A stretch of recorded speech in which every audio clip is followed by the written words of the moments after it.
Okay, can you see ya?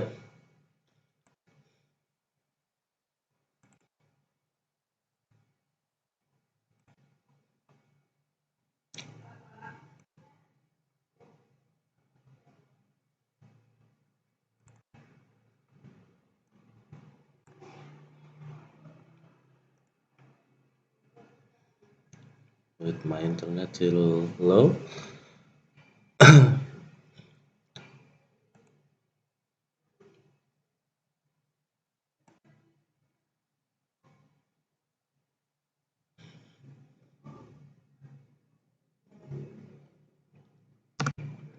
Oke, this is our first class ya. Jadi ini kelas pertama, sekilas saja.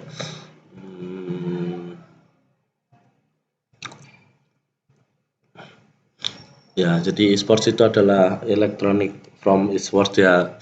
Electronic and sports basically is global industry yang who can play kompetitif. Jadi kalau nggak ada kompetitifnya bukan e-sport. Kemudian ada tiga big genre, jadi PC game, mobile, dan konsol ya, dari Xbox, PlayStation, and Nintendo and so on. Nah, jadi big genre, tiga jenis hardware itu. Kemudian secara big tipe gameplaynya yang dimainkan adalah MOBA, multiplayer online battle arena ya, seperti Dota dan LoL. Kemudian kalau mobile pun itu Mobile Legends, AoV, and LoL Wild Rift ya. And then FPS ya, FPS itu adalah game tembak-tembakan ya, ada dua, yang satunya map, and then tipe genre kedua adalah battle royale. Yang pertama map itu biasanya di Counter Strike, kalau yang battle royale itu adalah di PUBG dan Free Fire, dan yang lainnya ada lagi harusnya. Kemudian PC game itu ada Valorant juga. Kemudian single game ya, single game itu kayak yang kompetitif itu seperti StarCraft, Clash of Clans, FIFA, dan lainnya. Yang penting bisa dikompetitifkan. Jadi itu termasuk dalam e-sports. Jadi tidak termasuk game. Jadi kalau nggak ada kompetitifnya itu murni game. Tapi kalau ada kompetitifnya itu jatuhnya ke e-sports. Karena bisa untuk entertainment, view, dan create fanbase untuk brand. Nah, ini contoh developer, opportunity-nya ada developer, e-sports brand, EO, dan live streamer. Ya, untuk paling kelihatan yang paling besar ya. Di sini ada macam-macam pembagian dari e-sports related professionnya. Jadi dari media, bisnis, administrasi, lawyer, sales, marketing, communication, entertainment. Di sini ada yang yang brand e-sport yang high level player, kemudian ada IT. Nah, itu semua mencakup sekarang e-sports. Jadi ada broadcast digital ya untuk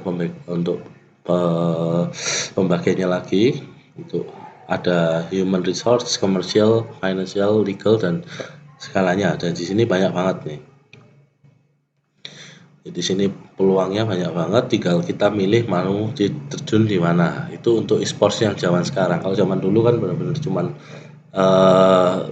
turnamen dan player gitu. Kalau zaman sekarang udah sampai ada legalnya, administrasi, sales, marketing, dan segala macam. Kurang lebih kayak gini, skill yang terbanyak di e-sports. Skill yang terbanyak di e-sports adalah skill ini, social skill biasanya.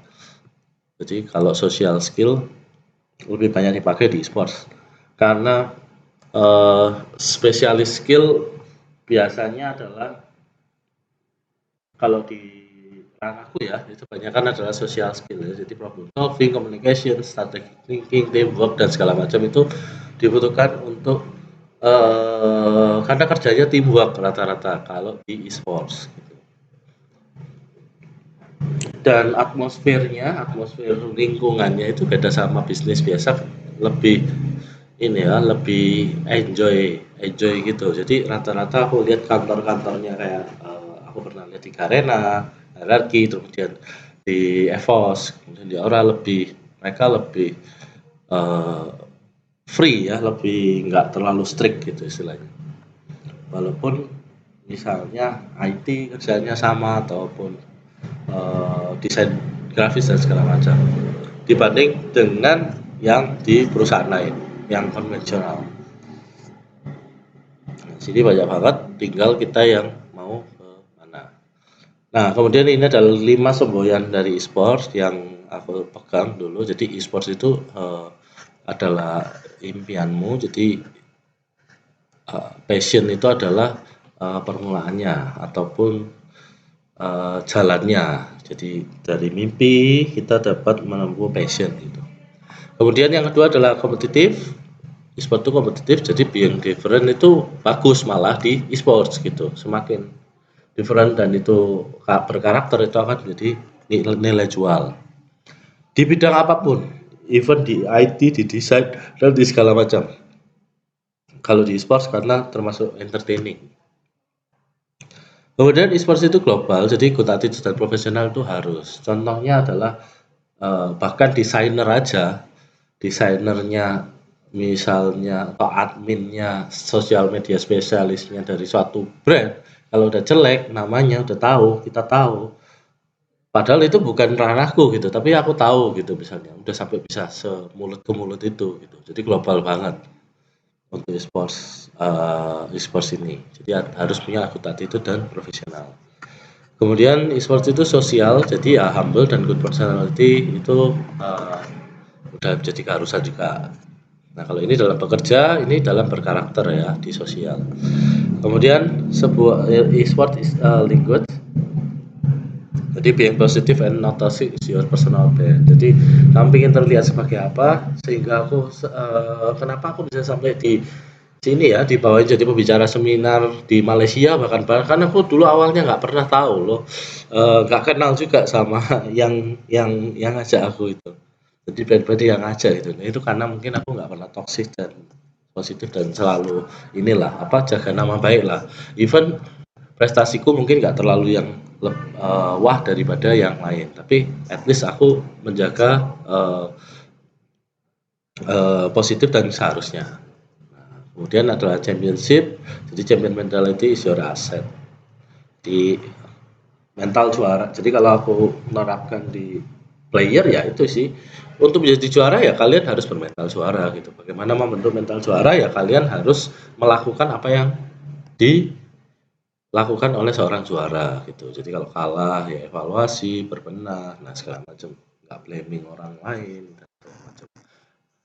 Banyak buku dari itu, tinggal prakteknya aja. Nah, ini modal 5 yang kalau menurutku kalau dijalanin akan bisa long term sebenarnya e-sports. Dari karir satu ke lainnya. Tapi kalau misalnya udah bikin salah satu, udah susah mau join ke e-sports lain itu bisanya turun level dan turun level pun belum tentu bisa gitu. Gitu. Oke. Kemudian ini tim manajemen langsung aja ya di kelas kedua. Di kelas kedua e-sports management. Ini yang bagian brand e-sports. Nah, sekilas tadi biar kalian ingat-ingat lagi. Oke, tim manajemen e-sports atau e-sports team brand ya yang ada pro playernya, bukan IO dan segala macam yang termasuk itu terdiri dari 1 sampai 5 players based on game ya. Jadi gamenya berapa biasanya tambah 1 cadangan biasanya. Kalau untuk pro main jobnya ya udah menangin championship and turnamen. And then ada manager ya pokoknya dia provide any what teams need outside the game. Jadi seluruh kebutuhan tim yang outside ya dari game itu disupport oleh manajer, dari flight apa segala macam ya, food, terus apa aja dah, kalau vaksin apa itu manajer yang support gitu, kalau sakit gitu juga. Kemudian coach itu pokoknya provide strategi and play system untuk di in game-nya lah pokoknya, inside dan outside game-nya itu untuk penumbuhan karakter biasanya dan mental. Jadi coach itu berhubungan dengan game dan penumbuhan karakter biasanya karena berrelate sama gitu. Sedangkan manajer juga sebenarnya ada perlu karakternya, tapi dia lebih ke arah peraturan ya. Jadi manajer itu lebih membatasi SOP untuk peraturan kalau di player. Kemudian analis. Kalau analis itu based on data dan statistik, jadi harus berdasarkan fakta, data dan statistik. Bekerja sama dengan coach untuk provide database dari our team weakness and power, and then growth-nya juga dari tiap player, kemudian analisis power and weakness dari enemy. Jadi itu analis kebanyakan gitu, dan pengembangannya banyak, bisa ada value salary, value transfer. Nah, itu dari analis gitu. Aku tahunya dari bahkan analis bisa sampai segitu. Jadi analis berhak untuk ini ya, menempatkan perbandingan comparison harga player misalnya di MPL, pemain ini harganya berapa, layaknya dibeli berapa, kayak gitu, dijual berapa pemain kita, nah segala macam kayak gitu. Itu pengembangannya sampai analis. Kurang lebih begini bagannya. Jadi CEO kalau di esports brand itu head of esports, ketuanya atau GM ya, ternyata head of esports ya orang-orang, karena beda dengan GM ya, karena ini kepalanya esports. Kemudian ada head coach MLBB kalau di MPL yang punya MDL, ada head manager kalau punya MDL manager. Nah, kemudian analis itu bergerak sebagai auditor. Ini sistem yang aku bikin ya, karena dia akan menjadi apa ya namanya ya auditor gitu, sebagai perspektif lain dari yang di dalam sistem.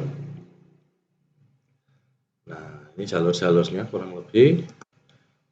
Nah, kemudian MPL ya, waktu itu aku di season 6, kemudian sampai season 7 ya. Waktu season 6 ini, jadi di season 7-nya aku planning untuk ini, untuk playoff di season 7 dan reach top 3 di season 8. Blessed satu kalau di Aura Blessed season 9-nya top 3. Kemudian have good culture and environment developing player and management in team. Jadi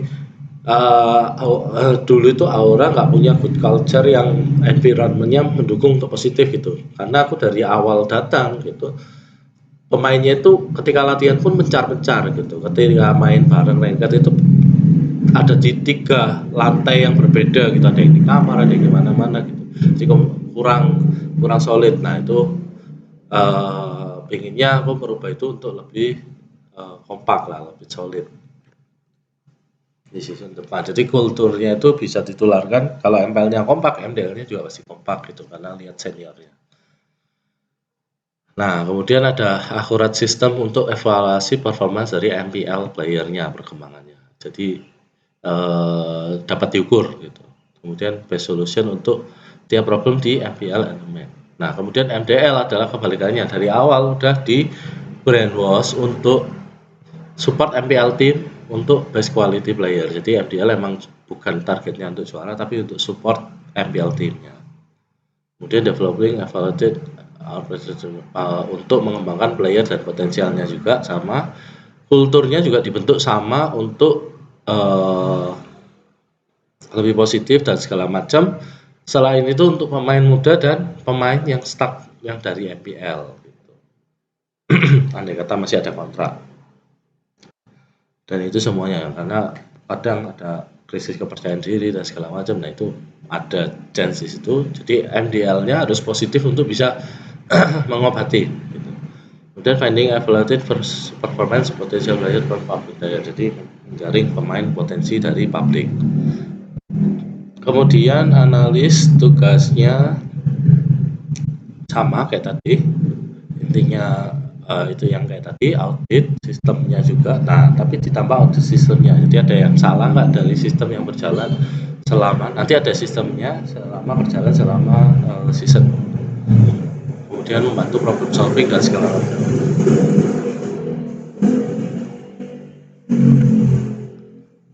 Oke, ini sistem flow-nya kurang lebih kayak gini. Ada SOP dari manajer, head manager yang kontrol, kemudian ada rutin schedule dari coach.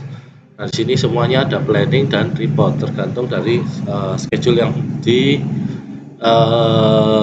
plan. Kemudian dievaluasi dan analis selalu mendapat reportnya dari sini dan menganalisa. Nah, di sini nanti dievaluasi sama head of sports-nya, mana yang di plan maupun harus dibenahi. Kurang lebih gitu. Jadi melakukan SOP dan rutin selama continue gitu. Nah, ini planningnya adalah mulai dari satu season di breakdown menuju monthly tiap bulan, kemudian di breakdown lagi, kemudian weekly, kemudian daily gitu ya.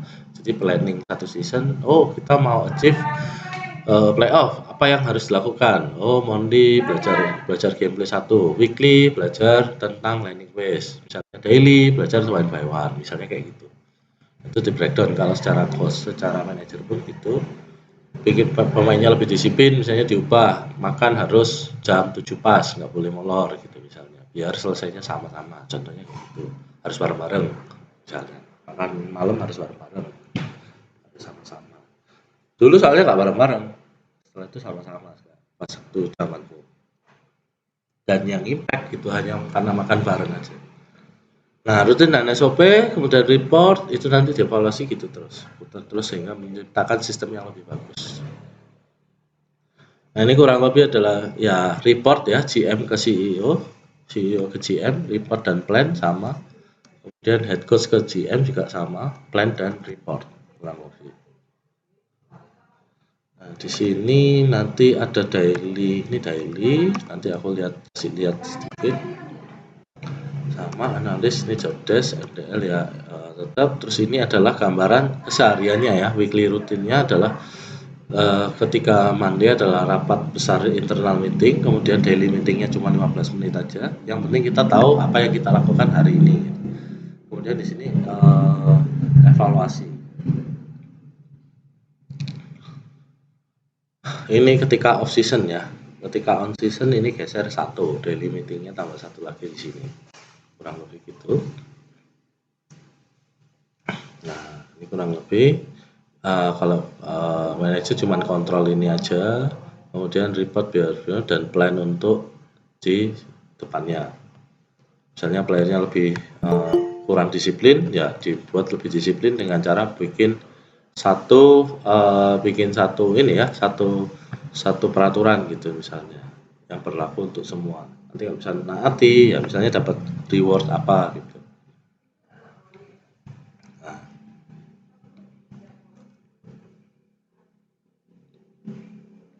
Kemudian ini kalau tim playernya itu brainwashing, jadi idealnya adalah player itu benar-benar mengosongkan pikiran, kemudian di sini mencoba, kemudian di sini adalah mulai mengfikskan, memfokuskan, kemudian evaluasi. Seharusnya idealnya player bisa melakukan ini kalau yang benar-benar punya potensial player dan mau belajar. Intinya cari player yang kayak gini sebenarnya. Nah, itu dilatih dari MDL.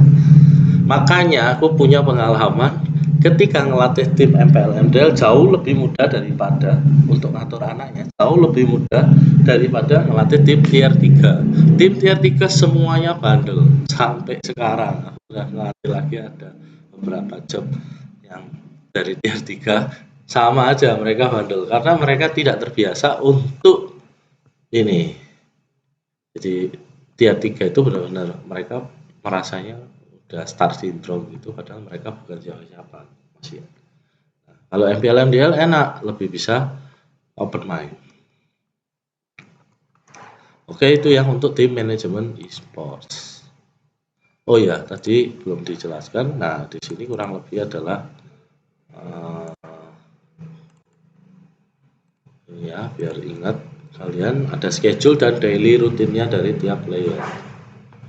Nah, ini contohnya adalah daily rutin dari ini adalah schedule-nya ya. Nah, schedule dari jam 1 startnya sampai jam 22, jam 10. Biasanya selesainya jam 10. Dibagi atas 3 sesi, biasanya materi siang itu adalah antara materi, evaluasi atau team meeting ataupun bisa scrim gitu. Yang penting sesuai dengan objektifnya. Kemudian scrim di sore dan malamnya. Nah, ini salah satu contohnya. Di tiap hari beda karena ada target yang ingin dituju gitu. Oke, ini meeting ada rank objektif dan segala macam. Biasanya di awal di Senin ini aku menyampaikan adalah minggu ini kita belajar tentang apa. Jadi belajarnya tentang itu terus biasanya gitu. Nah, ini untuk schedule off season. On seasonnya tinggal ditambah ini turnamen dan hari setelah turnamen adalah libur. Kemudian disesuaikan hari biasanya. Kurang lebih kayak gitu, tapi yang paling penting adalah ini dari jam 1 sampai ini. Dan ini konsisten. Kemudian daily routine reportnya ya mungkin kayak gini juga bisa gitu. Nah, ini dulu waktu MPL ada berapa nih? Ya ini segini 8 ya. Nanti bisa diisi ini kalau ada ini yang jadi acuan report sebenarnya. Acuan report untuk kita memperbaiki mana yang kurang. Jadi kalau dia kurang mood apa-apa, jadi bisa langsung cepat untuk di solve ya. Kurang lebih gitu. Kemudian yang ketiga, kelas ketiga kita masuk ke ini, sponsorship.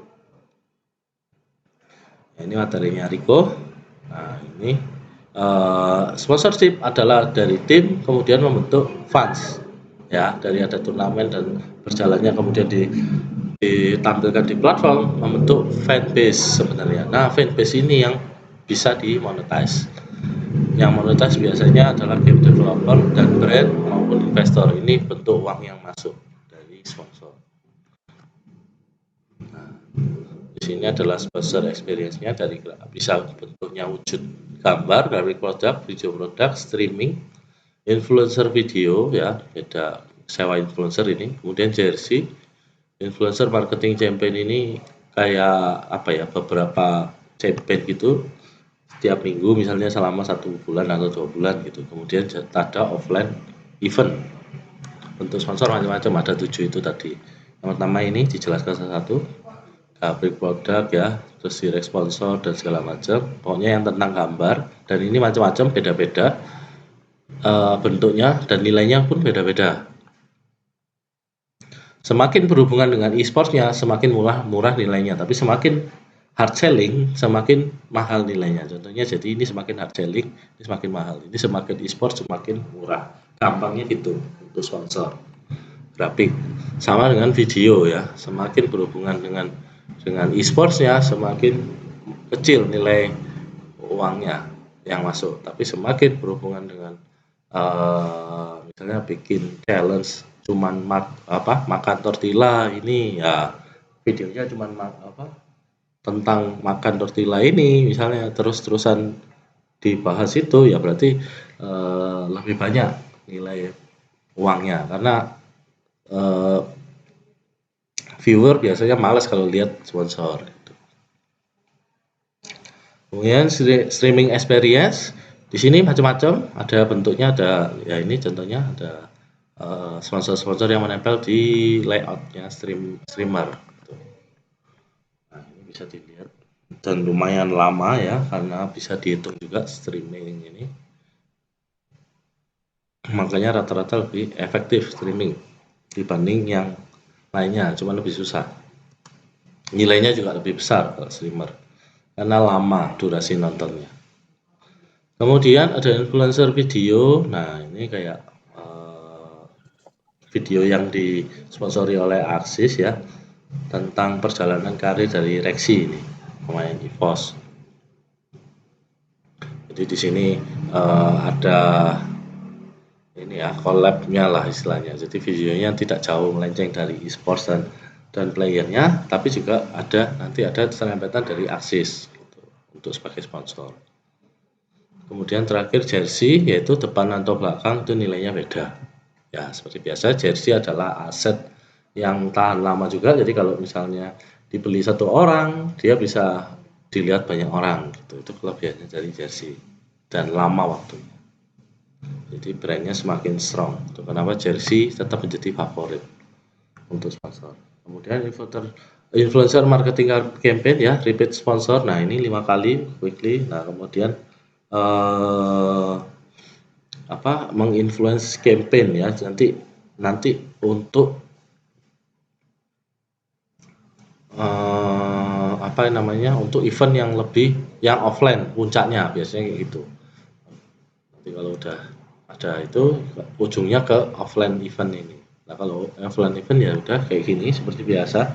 Di sini ada game, giveaway atau sponsor apa, kemudian ada acara ngapain aslinya community gaming doang atau ada turnamen. Nah, itu bebas dari yang sponsor mau gitu. Di sini bisa bangun community jadi lebih gampang untuk sponsor untuk engage langsung ke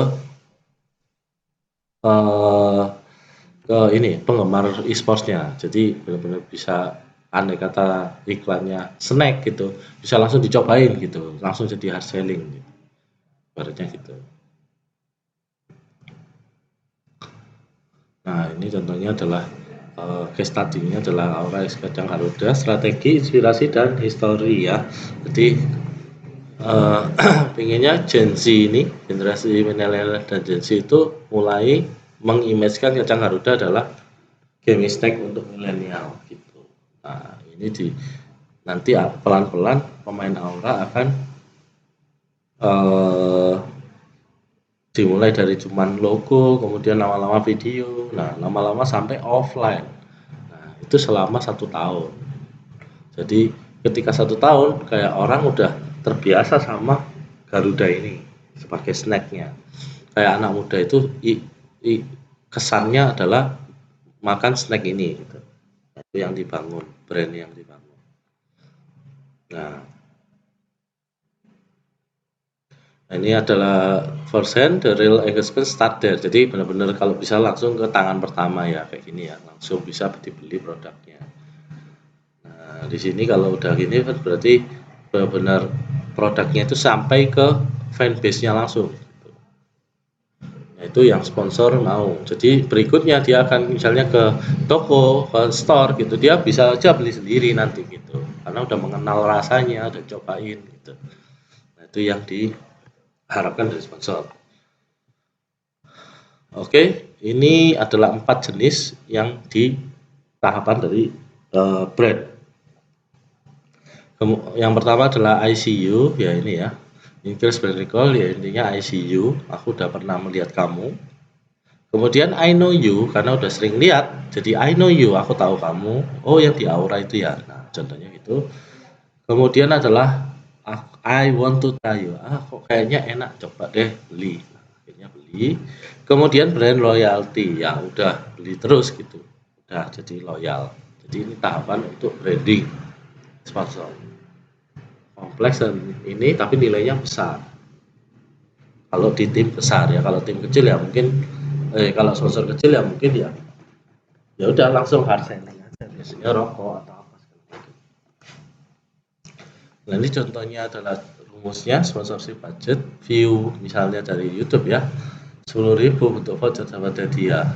Nah, misalnya voucher yang diklik adalah dari 10.000 adalah 1.000 voucher yang diklik.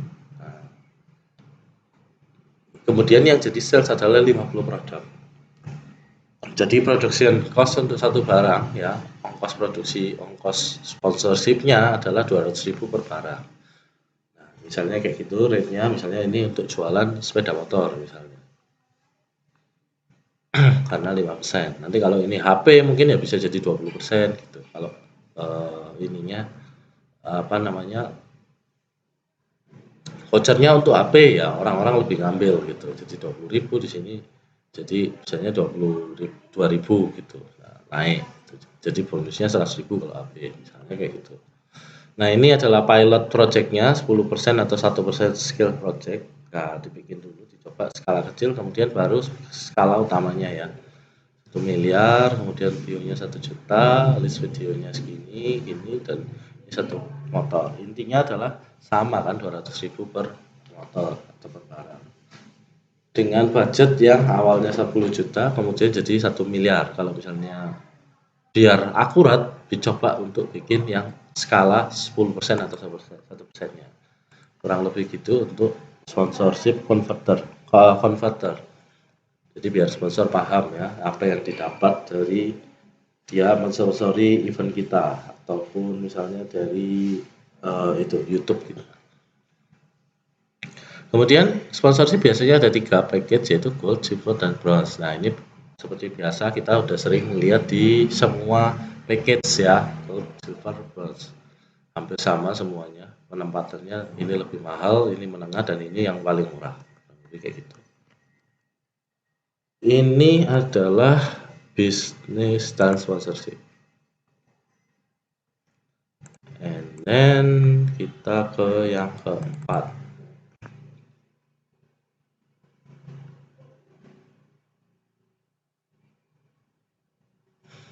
Masuk ke trial.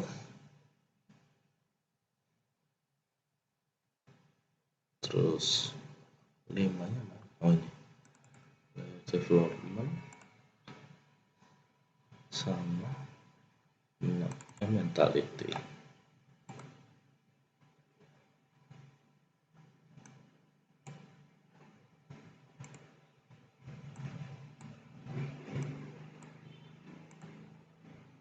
Hampir 7.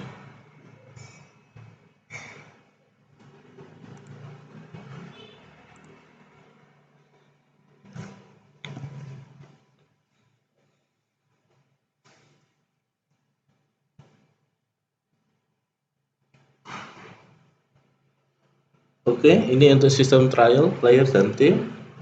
Diingat-ingat lagi ya, faktor trial team adalah biasanya pasti berhubungan dengan budget, salary, dan cost untuk trialnya sendiri, jadi salary playernya juga. Kemudian target dan timeline trial, kemudian sistem collect trialnya. Nah, di sini ada kemudian sistem trial dan trial player score untuk skor trialnya.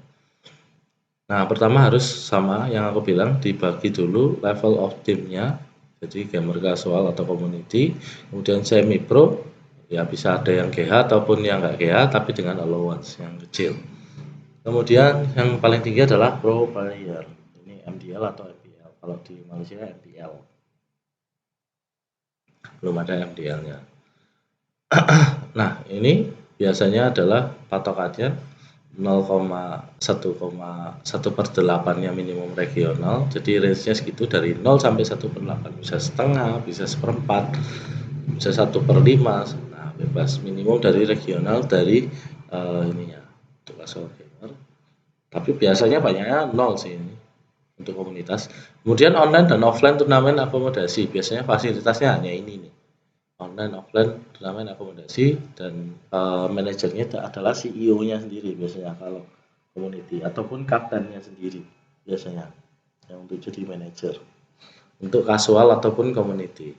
Kemudian lanjut ke semi pro player, ini yang lebih banyak range-nya, yaitu bisa salary-nya bisa ring-nya banyak banget dari 1/4 sampai ke setengah maupun hampir UMR juga bisa-bisa aja kalau mantan pro player ya.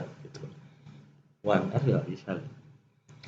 Nah, ini contohnya, misalnya UMR Malaysia 1.200 ringgit dibagi 4, contohnya adalah 300 ringgit per bulan per player, sampai ke 600 ringgit. Nah, ini contohnya yang udah punya GH biasanya, udah punya gaming house nih. Jadi gaming house biasanya di provide makan biar nggak bingung. Oke, setelah itu adalah pasti ada tim manager kalau ini dan akomodasi. Coach-nya belum tentu, ada biasanya ada coach, ada enggak. Biasanya pakai coach online kalau enggak. Kemudian yang terakhir adalah pro player, standarnya adalah minimum standar regional, udah pasti itu, nggak boleh di bawahnya. Gaming house dan 3 kali makan, kemudian tim manager dan coach, karena udah MPL udah wajib ada. Karena tanggung kalau udah salary-nya mahal tapi nggak ada coach-nya ya.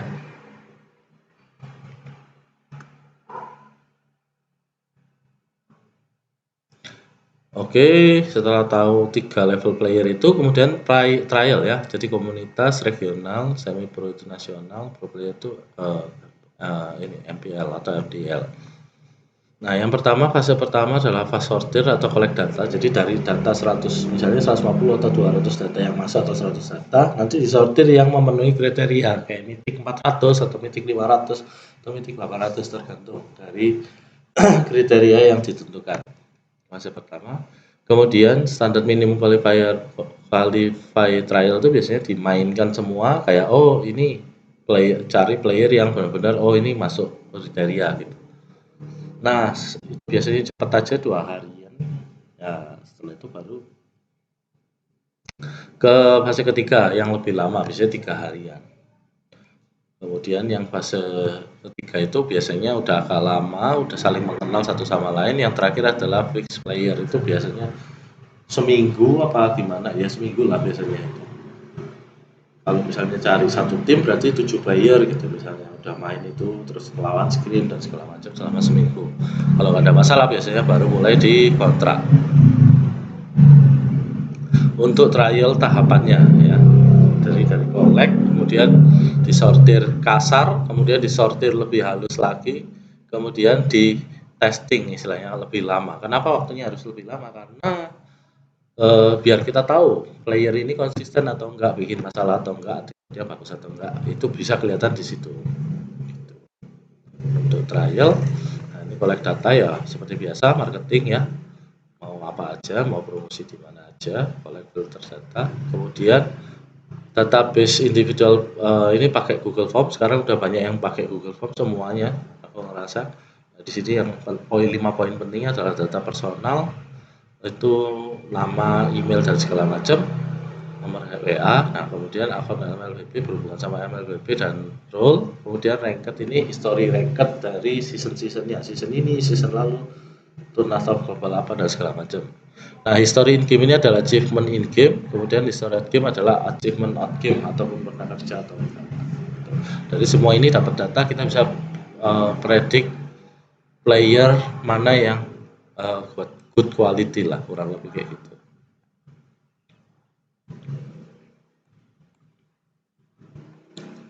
Oke, kemudian ya ini kayak gini sistem collect datanya, kurang lebih Google Form. Nah, ini kemudian sistem trial ada 2, yaitu tim dan individual. Kalau tim benefitnya adalah waktunya cepat, seperempatnya dari individual. Seperempatnya dari individual, chemistry-nya udah kuat. Kelemahannya, weakness-nya adalah individual performance hard to score. Jadi kurang bisa dinilai secara individu performance-nya. Kemudian konsisten dan mental dari player, tiap playernya tidak bisa terlihat karena mereka satu paket, biasanya udah punya kapten dan segala macam. Berkebalikan dengan individu trial, benefitnya individu biasanya performance-nya diutamakan. Jadi kelihatan individual performance yang semakin jago mekaniknya. Konsisten dan mental akan kelihatan karena dia berjuang sendiri ya untuk bisa lolos. Kemudian kelemahannya adalah lama, waktu trialnya 4 kali lebih lama daripada trial yang gede. Kemudian chemistry-nya tidak terbentuk karena benar-benar banyak yang nggak kenal dan banyak egonya masih besar-besar. Jadi itu agak susah menyatukan player-playernya.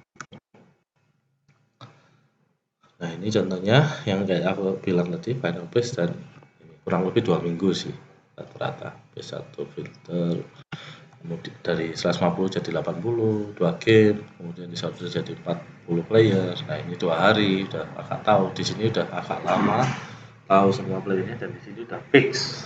Tinggal uji aja. Kemudian masuk ke pengaturan dari penilaian dari trial player ya, tiga unsur, mekanik, makro, komunikasi, achievement dan personal. Nah, ini 80 10 10, biasanya perbagianku kayak gini, in game-nya 80, sisanya 10 10. 10%. Nah, ini udah dijelasin. Game mekanik dan makro, biasanya aku ngisi-ngisi ini dari pemain trialnya. Kalau udah tinggal sedikit ya, sisa 20, aku banding-bandingin. Kemudian achievement ini, semakin achievement-nya tinggi, misalnya turnamen nasional gitu, semakin mentalnya semakin kuat ya, potensi ability-nya dilihat dari umur di gamenya. Jadi dia mulai main game itu kapan gitu. Bukan umurnya tapi dilihat dari umur ketika dia main game itu kapan. Kalau baru berarti potensi ability-nya masih besar.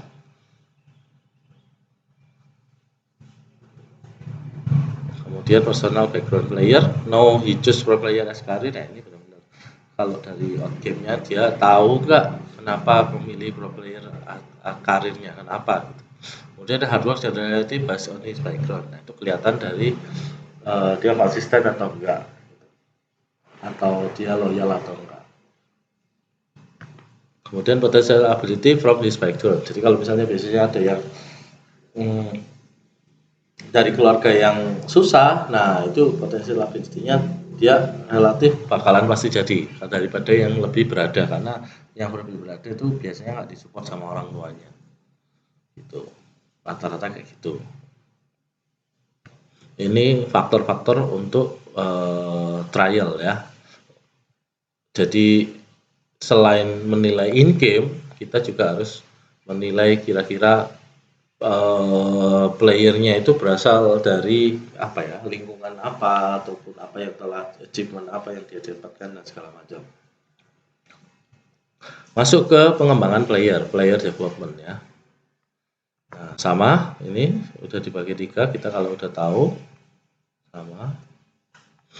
Nah, pengembangan player itu sekarang pakai yang berhubungan sama tim manajemen itu ya. Jadi pakai sistem yang SOP dan rutin gitu. Yang kalau mungkin kalau di semi pro player atau komunitas yang penting adalah rutinnya ya, latihan mau 3 hari 1 minggu dan segala macam itu bebas, yang penting konsisten. Nah ini contohnya public to semi pro. Nah misalnya 3 sampai 5 hari, objektif target player hero pool dan mastery hero, minimum turnamen satu daerah. Nah ini untuk public to semi pro, ini komitmen untuk satu tim aja. Kemudian semi pro untuk menjadi professional player ya harus ada SOP-nya, belajar untuk SOP kayak nggak boleh telat sebelum latihan, datang 10 menit sebelum latihan, harus mandi dan segala macam, harus mandi dan makan sebelum latihan. Nah contohnya kayak gitu. Kemudian latihannya tetap rutin ya, cuman ditambah, jadi semakin berat. Kemudian turnamennya juga ditambah yang nasional skalanya. Nah itu semi pro ke profesional player. Nah, ketika jadi profesional player malah dibalik. Tidak ada turnamen yang dibolehkan. Karena fokus di MPL aja. Karena biar dia nggak fokus cari uang di lain, tapi dia benar-benar mengulik strategi dan meningkatkan kemampuan playernya aja sendiri. Jadi nggak ada turnamen malahan dibalik. Turnamennya cuma MPL aja. Karena kalau dia ikut, sebenarnya bisa aja dia ikut turnamen gini-gini gitu. Cuman sembunyi-sembunyi gitu. Dulu sempat beberapa ada yang gitu. Tapi jeleknya adalah ketika kamu ikut turnamen gini-gini, mentalnya akan jelek gitu. Karena mentalmu akan melawan pemain semi pro, bukan melawan profesional player lain. Dan kalau menang, mereka akan merasa berpuas diri. Itu jeleknya. Makanya tidak disarankan untuk ikut turnamen. Justru. Oke, ini mentalitinya. Kalau publik yaitu mau menang aja, nggak percaya proses. Kalau dilihat banyak orang, nggak bisa able to show his 100% performance. Dan nggak bisa di-charge dari teammates ataupun outsider. Kemudian kalau semi pro itu semi ya, lose game, jadi kalau nggak apa-apa kalau kalah tapi harus ada tujuannya gitu. Dia percaya pada result ya, dari progres, tapi nggak mau progres yang berat. Itu biasanya semi pro player. Dia maunya cuman progres doang gitu. Nggak, aku percaya progres tapi progres doang. Tapi progres yang berat itu dia nggak mau, rata-rata semi pro gitu. Kemudian progresnya itu tanpa plan, itu biasanya gitu. Beda sama pemain MPL, dia pasti ngeplan dulu setiap hari. Di sini normal udah bisa perform di banyak orang yang lihat, kemudian di pressure dari teammate dan outsider itu bisa, cuman kalau strict organization itu nggak bisa, itu saya pikir. Nah, pro player udah bisa semuanya karena sudah layak ya udah teruji lah, udah lolos gitu. Dilihat banyak orang yang ngefek, kemudian udah punya plan, dan win lose ya just the game, nggak terlalu ngoper menang ranked dan segala macam. Mood tidak terlalu terpengaruh di sini. Itu pro player bedanya. Jadi main itu udah kayak karir gitu, udah kayak kerja. Bisa di pressure juga dari organisasi maupun dari teammate. Kemudian time untuk developnya adalah paling cepat 3-6 based on environment dan segala macam. Ya, ini lingkungan yang paling efek. Jadi misalnya perkembangan mekanik yang value 7 jadi 8 gitu misalnya. Makro 7 jadi 8. Nah, mentalnya dari publik tuh semi pro. Nah, kalau slow itu biasanya hampir 6 bulan ke setengah tahun. Dia biasanya punya problem untuk comfort zone. Ini banyak banget harusnya. Dan banyak excuse. Dia tuh intinya nggak fokus ke dirinya sendiri, dia fokusnya ke orang lain. Ini banyak yang kayak gini. Tapi zaman sekarang harusnya udah nggak zaman ya kalau slow progress ini. Begitu udah dapat kesempatan rata-rata orang sudah fokus ke dirinya sendiri, itu udah kewajiban sih, udah tahu semua sih harusnya. Ini contohnya mekanikalnya cuma naik setengah. Nah, ini salah satu contohnya yang bisa dilakukan buat triple player ya, mechanical point untuk meningkatkan, kemudian one by one, analisis replay ketika ranked kalah. Jadi ranked kalah dia harus biasain nonton analis dari replay diri sendiri. Itu untuk meningkatin makro.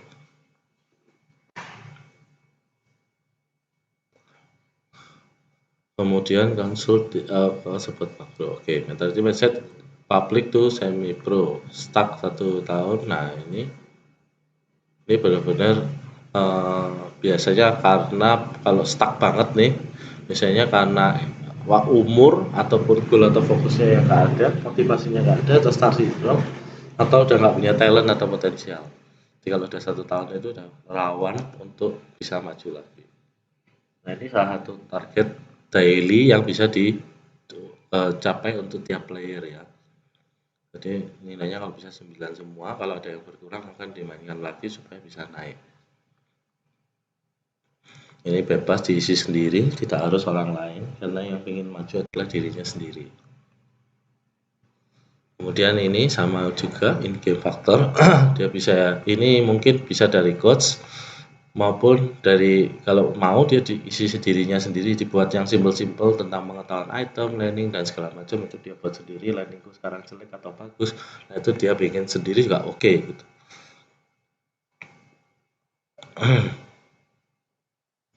Ya, ini mekanik makro, kemudian mentality. Nah, ini quote-nya yang paling gampang dari player biasanya untuk player itu fokus di kalahnya atau fokus di mana MVP-nya atau emasnya, padahal bukan itu poinnya ya. It's not what you play but it's how you play. Jadi bagaimana kamu memainkannya, yang penting itu mindsetnya pro player itu untuk development player.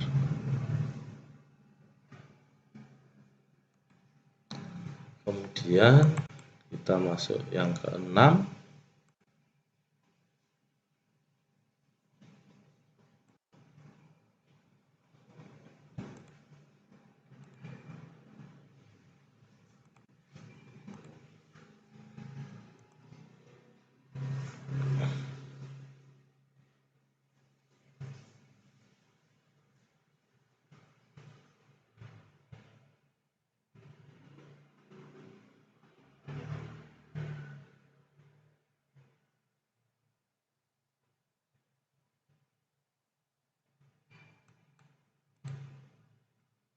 Sama juga di sini harus tahu tentang itu apa level player ya.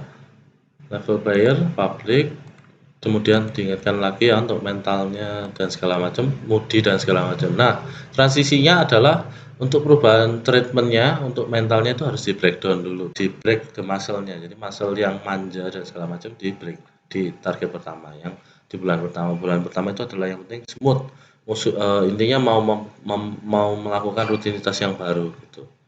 Jadi di trade-nya soft atau spoil dikit atau reward nggak apa-apa. Kemudian yang kedua adalah mulai dapat pattern-nya. Nah, kemudian yang ketiga adalah dievaluasi dan fixing jika kurang keras atau terlalu keras gitu. Intinya adalah di sini ketika pergantian rutin pertama itu lebih soft, tapi di find the pattern itu udah mulai koreksi mana yang pattern yang paling pas gitu untuk treatment untuk rutinitas istilahnya. Itu publik ya, tahu. Nah, kalau di semi pro itu tadi publik ke semi pro, sekarang semi pro ke profesional team. Di sini ada tambahan SOP, jadi supaya lebih next level akan ditambah SOP. Kemudian bragging, karena ada kayak harus mandi, harus makan sebelum latihan contohnya. Itu ada hal yang berat buat orang semi pro, tapi itu harus dilakukan misalnya. Itu medium treatment karena ada power salary. Jadi ada power salary sehingga kita bisa agak strict ya, agak ya medium lah istilahnya, nggak strict gitu, nggak soft juga gitu. Nah ini contohnya targetnya adalah 10 game, win or lose, evaluasi no evaluasi ya, maksudnya nggak perlu evaluasi, yang penting 10 game, kalah menang harus tetap lanjut 10 game. Nah perbedaannya dengan pro player adalah 10 game, kalau kalah ada evaluasi dan data gitu. Harus tahu penyebabnya. Itu perbedaannya dari semi pro dan profesional. Di sini mindsetnya untuk player adalah I just do my job ya, rata-rata stucknya itu karena dapat duit, timku kurang, nah ini berfokus di orang lain. Nah treatmentnya adalah jalan-jalan keluar, lebih prospektif dan segala macam.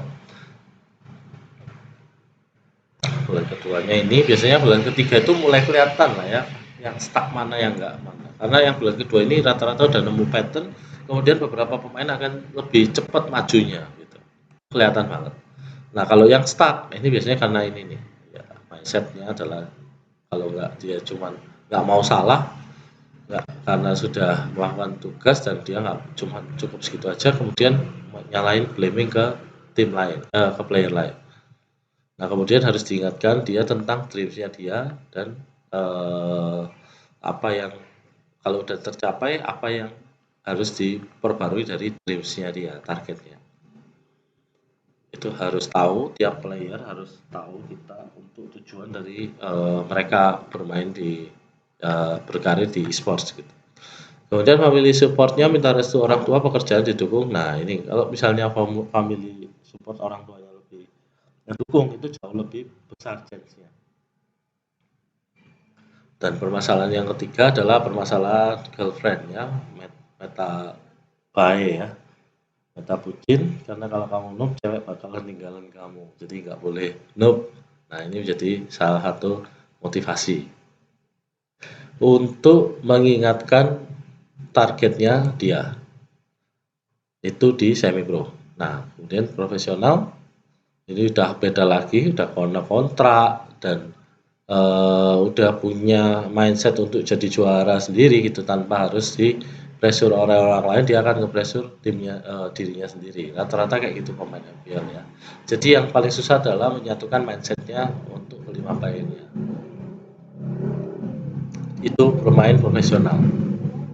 Bedanya di situ kalau profesional yang aku bilang ya, jadi nggak perlu kita di out game-nya, tapi kebanyakan di in game-nya yang difokuskan kalau profesional. Nah, profesional mentality adalah bedanya, biasanya ada yang efisien sama efektif atau enggak gitu.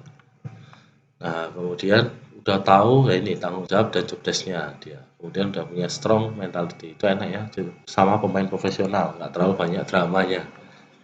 Nah, kemudian treatment di sini, treatmentnya ini dari udah tahu kita tentang mentalitinya. Kita sekarang treatmentnya ya, treatment ada 4, yaitu sanguin, koleris, melankolis, dan phlegmatis. Di sini big picture-nya ya, ekstrovert dan tidak stabil adalah sanguin, tidak stabil dan introvert adalah melankolis. Kalau yang stabil, phlegmatis dan koleris. Kurang lebihnya gitu, sanguin. Nah, ini ciri-cirinya. Ceria, koleris kuat, melankolis itu perfeksionis, pragmatis itu damai. Ini bisa diterapkan di seluruh bidang kerjaan, nggak cuma ini sport, tapi di sport jauh lebih efektif. Tiap ke player beda-beda. Nah, kemudian ini satu-satu di code condition ya, kita bisa manfaatin dari tiap kelebihan dari mereka punya ciri-ciri dari itu melankolis atau koleris atau flegmatis atau sanguin. Nah, kemudian hati-hati terhadap bad conditionnya yang ini. Ciri-cirinya. Nah, di sini ciri-ciri yang lebih banyak.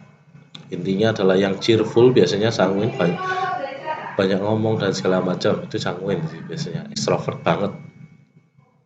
Nah, treatmentnya adalah yang interaktif, realistis, dan pokoknya yang menyajikan itu dengan yang seru gitu, kayak misalnya kartun atau gimana, yang interaktif lah.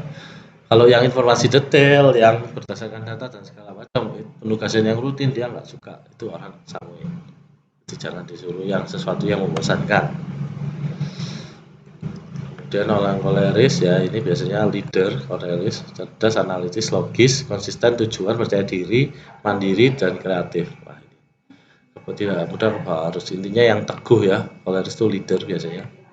Kemudian, nah ini treatmentnya to the point, jangan bertele-tele, jangan nggak serius, karena nggak suka orang koleris. Bicaranya singkat, padat, dan tepat. Kemudian hindari yang fleksibel dan lunak, karena menggunakan perasaan. Nah itu nggak suka orang koleris, karena nggak tegas istilahnya. Nah, melankolis adalah perfeksionis ya, sangat detail, kemudian taat aturan, cemas, dia gampang cemas ya, rapi, tepat waktu, mudah curiga. Nah itu kebanyakan cewek sih harusnya ini melankolis. Cowok ada juga yang melankolis, introvert juga, tapi kebanyakan cewek biasanya. Treatment persiapan matang terencana buat catatan, sajikan dengan data dan fakta. Jadi orang melankolis itu suka dengan data dan fakta dan sesuatu yang terencana. Nah, kemudian kalau akrab ini perilaku sanguin diterapkan di sini sangat nggak cocok gitu, mengubah rencana, berubah-ubah, asal bunyi, informasi terlalu umum jadi nggak detail. Nah itu nggak suka orang melankolis. Kebalikannya dari sanguin. Kemudian pragmatis ini yang pencinta damai ya, tenang, nggak suka nggak suka berantem, pasif, nggak punya ambisi. Nah ini mudah ikut alur, nah zona nyaman dan segala macam. Itu pragmatis, orang yang lebih santuy. Ya. Treatmentnya bersama dalam urusan menunjang perlahan,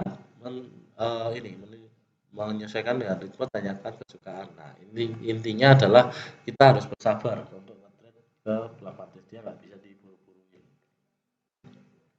Itu menghindarinya adalah mengkhianati kebaikan. Oh ya itu, dia menjunjung tinggi kebaikan kan, tidak ingin berantem, tidak ingin berperang dan segala macam, jangan di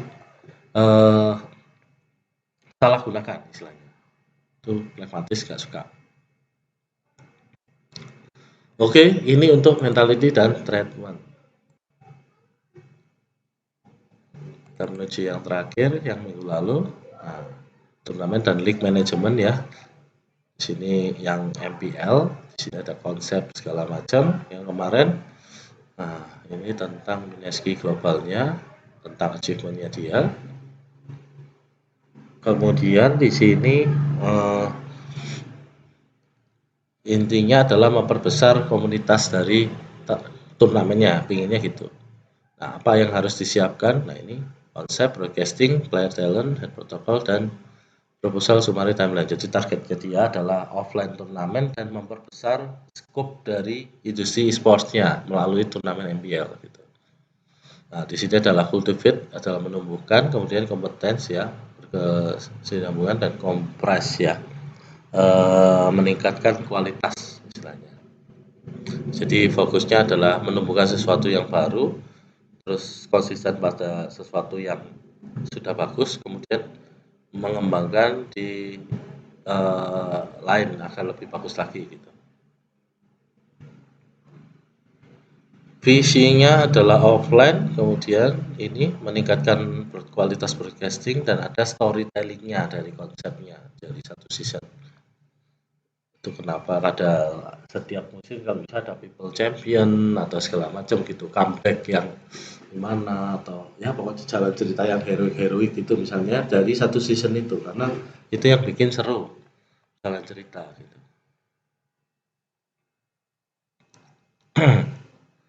Kemudian di sini ada manajemennya, ada event, venue, dan hospitality dan apa tuh kemarin itu?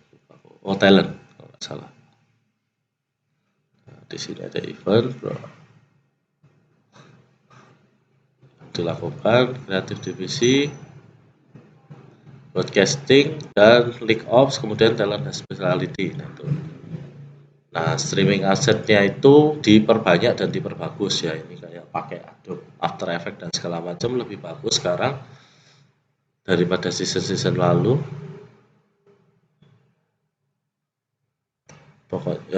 Dan lebih gampang dinikmati serta datanya lebih lengkap ya, statistiknya di season 9 kemarin lebih lengkap. Terus mengedukasi audiensnya juga lebih bagus di season 9. Jadi lebih banyak yang viewer yang sekarang paham gitu alur cerita dari gameplay lah atau drafting lah atau segala macam. Satunya building story dari turnamen. Jadi kayak mungkin Aura ya yang dapat spotlight di season 9 karena bisa finish di posisi 3. Dan menarik, lebih menarik. Nah, di sini adalah aset-asetnya dari broadcastingnya nih banyak banget. Ada in-game, tato, scam, apa victory, kemudian slide ending, nah segala macam transisi. Ini aset dari broadcaster streamingnya. Di sini banyak banget. Kemudian yang bertugas ada lagi dan divisi namanya League Ops ya. League Ops ini adalah wasit yang berhubungan antara player dan manajemen istilahnya. Di sini bikin keputusan dan segala macam. Intinya patokannya di rules book yang sudah disampaikan di awal-awal.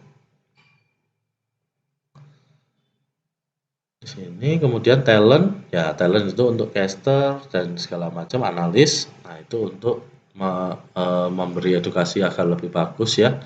Casternya lebih entertain maupun lebih pintar. Nah, itu makanya ada guest talent cost dan segala macam. Kemudian yang terakhir untuk divisi player di luar game adalah hospitality division. Jadi ini untuk meningkatkan performa dari player yang akan bermain. Itu jadi ada snack dan ruangannya nyaman, bisa evaluasi di sini ada papan MPL-nya dan segala macam, papan map-nya dan segala macam.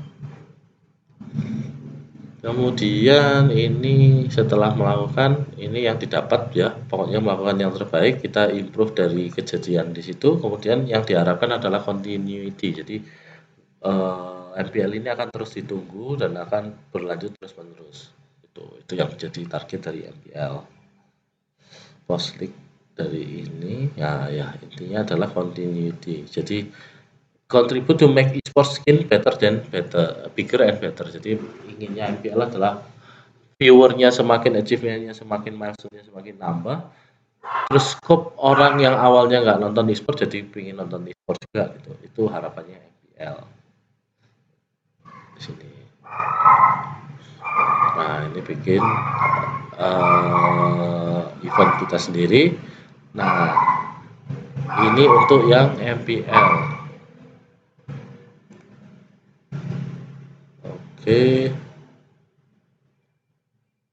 Oke, mungkin sampai di sini ada pertanyaan dari review semua semua kelas dari 7. Jadi biar kalian ingat sekaligus mau siapa tahu ada yang poin yang lupa ditanyakan yang lalu bisa ditanyakan sekarang ya.